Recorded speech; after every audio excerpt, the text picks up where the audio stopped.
لیکن خدا کریم فرماتا ہے وَلَٰكِنَّ اللَّهَ ذُو فَضْلٍ عَلَى الْعَالَمِينَ، لیکن اللہ جو ہے وہ کیا ہے؟ ذو فضل علی العالمین، اس فساد کو ہونے نہیں دے گا، اس فساد کو جاری نہیں رکھے گا، پھر سے زندگی دے گا، پھر سے اس کو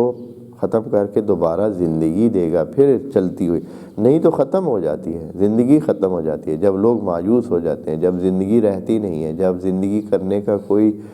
لطف ہی نہیں ہوتا ہے، جب ٹوٹل غلامی میں آپ نے زندگی کرنی ہے تو آپ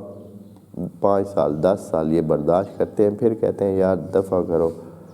جب کچھ چیز ہماری ہے ہی نہیں، جب ہم اپنے مالک ہیں ہی نہیں، ہم نے صرف غلاموں کی طرح زندگی کرنی ہے، اور صرف یہ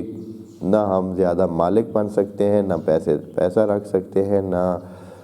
زندگی کو انجوائے کر سکتے ہیں، نہ اپنی مرضی سے آ سکتے ہیں، نہ جا سکتے ہیں، نہ مرضی کی بات کر سکتے ہیں، نہ مرضی کا پڑھ سکتے ہیں، نہ مرضی کا علاج کرا سکتے ہیں، نہ ہی مرضی کی کوئی بھی سلسلہ ہم نہیں کر سکتے، بس جو حکمران طے کریں گے ہمیں وہی کرنا پڑے گا، اس لیے کہ ہم تو غلام ہیں۔ نتیجہ یہ ہے کہ زندگی سے مایوسی ہو جاتی ہے، اور انسان کہتے ہیں کہ اس سے موت بہتر ہے، یہ کوئی زندگی نہیں۔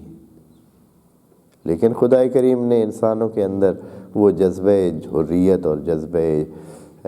آزادی پیدا کیا ہے، اس کا نتیجہ یہ ہوتا ہے کہ انسان کچھ دیر برداشت کرتے ہیں، پھر لاوے کی طرح کیا کرتے ہیں؟ پھٹ پڑتے ہیں۔ اور جیسے ابھی یہ مشرق وسطی میں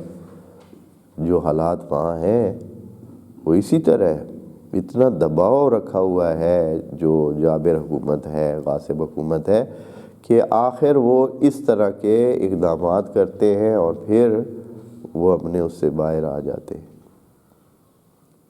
اور پھر حتماً اس میں فرق تو پڑے گا۔ اور خود انہوں نے بھی تو اسی طرح، یہ لوگ بھی سارا جہان پھر کے انہوں نے کوششیں کر کے، کوئی 1 سال کی کوشش ہے، یہ جو اسرائیل کا قائم ہونا ہے، اس کے لیے آپ کہہ سکتے ہیں کہ صدیوں محنت لگی ہوئی ہے، پھر یہ قائم ہوا ہے۔ جنہوں نے محنت کی ہے تو اتنے محنت کر کے، یعنی قرآن کی آیت کے زاویے سے میں دیکھ رہا ہوں، باقی یہ ہے کہ جو مسائل ہیں وہ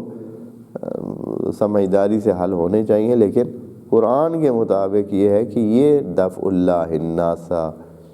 بعضهم ببعض ہے، پھر یہ ختم ہو جائے گا اور پھر دوسرے آ جائیں گے، اسی طرح سلسلے چلتے رہیں گے۔